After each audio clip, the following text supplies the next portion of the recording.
Hello everyone, my name is Wayne. And I'm Rebecca. And we are your Bourbon Journey.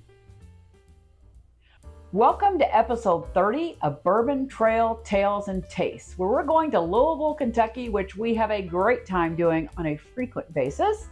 We're visiting Evan Williams Bourbon Experience. Now, this is February 24th of 2023, but it is actually our third visit to Evan Williams. So why are we visiting there now for the Bourbon Trail Tales and Tastes? Our first visit there was actually December 27th of 2020, which was an unplanned trip due to some other circumstances in Nashville, Tennessee. And we really couldn't do anything. And we didn't even have a Bourbon Trail book yet. It was our first foray of dipping our toe into the Bourbon Trail, so to speak. So that was really our first distillery visit ever, was when we went in there. We didn't get to tour it or anything. That's why we've held off on this. And then we went back in September of 2022, where we went for a Van Gogh exhibit and decided to visit some other distilleries, as well as go to a baseball game at the Louisville Bats. And we managed to go in there that day, kind of look around, but they had no tours available, and we got our stamp. So it was our 12th stamp in our Kentucky Bourbon Trail book. But on this date, we finally got a tour. I can't tell you how many times we've been to Louisville and how many times we tried to get a tour at Evan Williams. So we were very excited to do this. And we've since then done the basic tour, which is this one. And another time we did the speakeasy tour, which is really fun. And we've been to some events there as well. But on their first dinner that they had. Yes, but this date in February of 2023, we finally got to do the tour. So that's why I picked it for this, because I kind of like to be able to share a tour when we're doing this series. So what do you recall about that tour? Gosh, this is funny because I remember the first two times that we had gone there. It was basically kind of buy something and get out. The third one I remember is it's kind of this walking tour that you're seeing the history of bourbon, the history of Louisville. And I sort of had this like feeling that I'm at Disneyland, walking through this and seeing stuff, and it was really cool. Very interesting. And of course, they told the story of Evan Williams. Well, yeah. Right. And he was a preacher and, had the fire, and that's where charred barrels came from. And there's no proof of that anywhere, but it's folklore. And of course, anyone involved with Heaven Hill likes to use that story quite a bit. Oh yeah. So, but there's nothing in the history books that's ever been able to validate that. But a lot of distilleries have stories that are folklore. And so we allow them to have their folklore. And I'm not disputing that it didn't happen. I'm just saying there's no evidence that track it historically. I don't know what to say, but it was really interesting. And what we did learn on the tour is Evan Williams is a pretty big product. I mean, it is all over the marketplace. It is, there's different levels of it that are on shelves. They do up to 23-year-old stuff. They have their basic, they have a bonded. None of that is made at this distillery, which I thought was pretty interesting. All of that stuff is actually made at Heaven Hill because that's their parent company. But we did learn, we saw that they have stills. So we're like, well, what is made in those stills? What's going on? Because you're absolutely producing something. Yep. And they make what's called Square Six. Oh, and so good. The artisanal distiller there, Jody, has talked to us about Square Six and how much he loves it. He has a wheated version, a high rye, and then a rye, right? So I think those are the three that he has. The wheated may be one of my top 2 or 3 favorite wheated bourbons. It's so good. Yeah, we could do a lineup of just doing Square Six one day, but those are the ones that are made there. So for a place that is in downtown Louisville, Kentucky on Main Street, it really has a lot because it's got a bar, it has this downstairs in the basement, it's got, we know next we've done this tour too, the speakeasy kind of a thing, which is very cool, and that's also where we have the dinner. They have an upstairs level that has the gift shop, which is fantastic because you also get some Heaven Hill products there. Just pro tip, if you want to go into Evan Williams, you might get some Heaven Hill products. Like we've gotten some McKenna's in there. Yeah. And we've gotten some Elijah Craig barrel proofs in there. So you can get some nice buys on that. And you can get some things like we're going to taste here today that you can't get anywhere else except in the distillery. Yeah. Can't get it. Including the Square Six. Yeah, you can't get it at Heaven Hill. Yeah. You can only get it there, and sometimes you only get it based on the tour you take. Yeah, sometimes you have to have a tour ticket in order to buy certain things there. So I can't remember if this was one of those. But anyway. I believe it was. It's certainly interesting, and it's a great place to stop in. And since that time, we've done several things there, which has been great. So I remember the tour. It was very history, like you said. There was a lot about the history of Louisville, Kentucky, and why it was such a great place for people to be doing distilling because of the Ohio River. And that proximity back in the day was super important because that's how transportation happened. Barrels aren't light. You couldn't just carry them on your wagon or have your horse pull them. So on the river was kind of the way to move barrels. So that was interesting. And then also finding out that what they do and do not distill there. So I thought it was a great tour. The people there are always nice. And I remember also at the end of the tour, our lady that did it, she didn't do our tour, but she did the tasting for us at the end. Yes. And one of Wayne's pet peeves is when we do a tasting and he's like, oh, can I buy this? No, we don't have that. Can I buy this? No, we don't have that. Well, this one was like, we tasted. Yeah, you can buy it, but you got to buy it today because you got to have your little sticker on. So we were so excited. And then at the end, she said, one more thing. Today, they handed out the Derby bottles. Oh, yeah. And she said, if you come back tomorrow morning, line up an hour before we open, and you might better get a Derby bottle, which we did. Yes, we did. So, I mean, she was great to, kind of encourage us to be back the next morning. And that was in our schedule. We could do that. So we did. And we just found the people there to be great. We've always found them to be so nice. Yeah, there's this one specific lady, and I know you're going to show a picture of her. And we've seen her, I think, every time that we've been there, including the dinner, because I think she was upstairs. Yeah, she was making all the cocktails as we walked in. Yeah, she's just so nice. Whoever, I really like her. I could almost kiss her, and she'd probably kiss me back. But anyway, it's always a great time there, and I've waited for this bottle for a while, and it's funny. I've waited so long on it, I forgot about it. Yeah, and so now here we are. We're going to go over this special bottle, and Rebecca, go ahead and tell us the ups and downs of what it's about. Yeah, because we bought a lot of bottles that day. I know, shocking for us, but this is the one that we've never opened, so that's why I wanted to open it today, because it's high time. So this is known as the Evan Williams Red Label, originally intended for global markets, specifically Japan. Interestingly, it is a 750 milliliter bottle. So often the Japanese bottles and other international bottles are 700 milliliters, but I did check the bottle and it's 750. It is a Kentucky straight bourbon whiskey.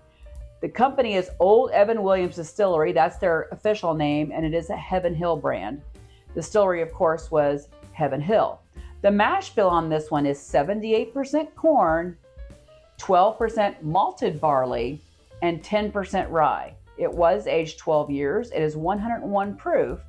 It is $149.99 MSRP, and that's also what we paid for it. It was made for the Japanese market, but distillery exclusive in Louisville. And we did get it that day after our tour.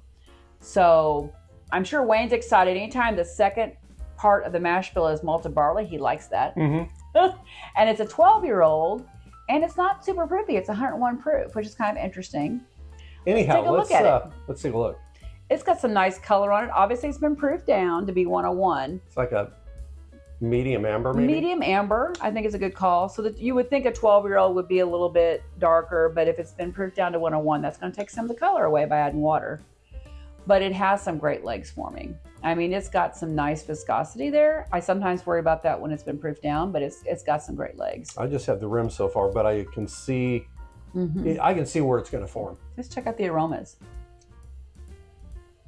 It's got that kind of classic Evan Williams note. We also have their 23-year-old that we got on another trip, which is deeper, darker, but it has this 12-year-old. It's like the halfway point for that, which is kind of interesting. It's almost it's a caramel toffee. And I don't know why this is, but I'm getting some citrus notes. I've been on a citrus roll lately. I'll say this is a very pleasant nose. Oh, it's great. This falls into the category. I'm also, cut myself off there. I swear I'm almost getting chocolate. I'm not getting that, but I'm getting a lot. Because the caramel is caramel, like he said, Oh, I know. It's almost a toffee. I'm getting the barley. Yeah, that's I was gonna say you're probably getting the malted barley. Oh, But I'm getting a light citrus note, almost a lemon zest. okay. It's not. I usually get orange on bourbons, but this is more of a lemon zest. When Wayne get barley, Wayne get happy. So Wayne's ready to taste it. Oh yeah. So cheers to Evan Williams and the 12-year-old. Let's see what you're all about. Cheers. Cheers.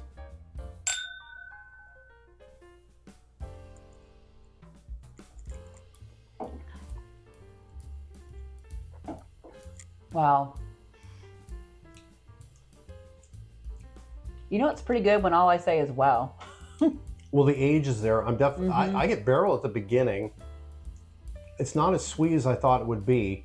The nose is much sweeter than the palate. Yeah, but it's just good. It's I'm pleasant. It's pleasant from head to toe. Yeah. I'm gonna have to sit on this a little bit, see if I can pull more out, but it's just good.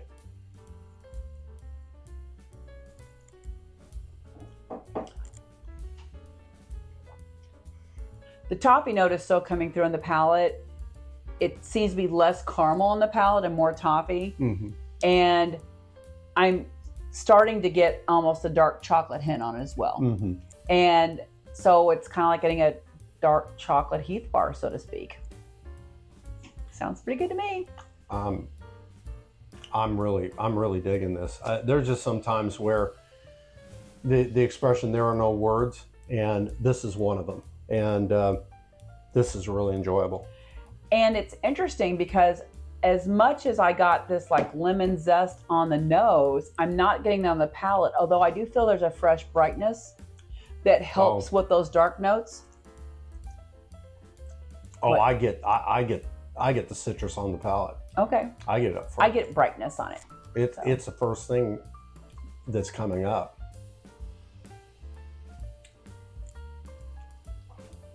And I know there are people that don't really love Evan Williams, and I'm not sure why, because we have several different things with theirs that we find pretty good. Their derby bottles are great.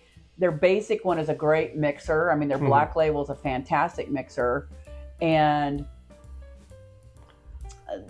the bonded is good. I personally think that there are a whole lot of bourbons out there, but I really think, as far as if it were a baseball team, a batting order, they have a pretty solid lineup of stuff. And a nice range in the categories, right? I mean, it's not just we only have things that cost this. They take you on a journey for all of their range of prices, for ages, everything. It was this tour here where I'd always considered Evan Williams kind of a type bourbon, but it was not because of what I thought from a taste standpoint. It's really what I thought the image was for myself. It was that trip where we tasted several things, and I started thinking, like, this isn't that bad. I mean, we need to have this on our shelf. It really flipped my mindset, and I thought, it's good stuff. I mean, we buy the big bottles of the black label to use for mixing. It's great in the summertime when you're going to be outdoors. We went to a concert recently, and we were kind of taking a little tailgate stuff, and so we took Evan Williams Black Label and some lemonade. It's pretty good when it was 95 degrees outside. You want to have a little bourbon. Yeah. This is special. Yeah, and this red label is very nice. I mean, it's 12 years old.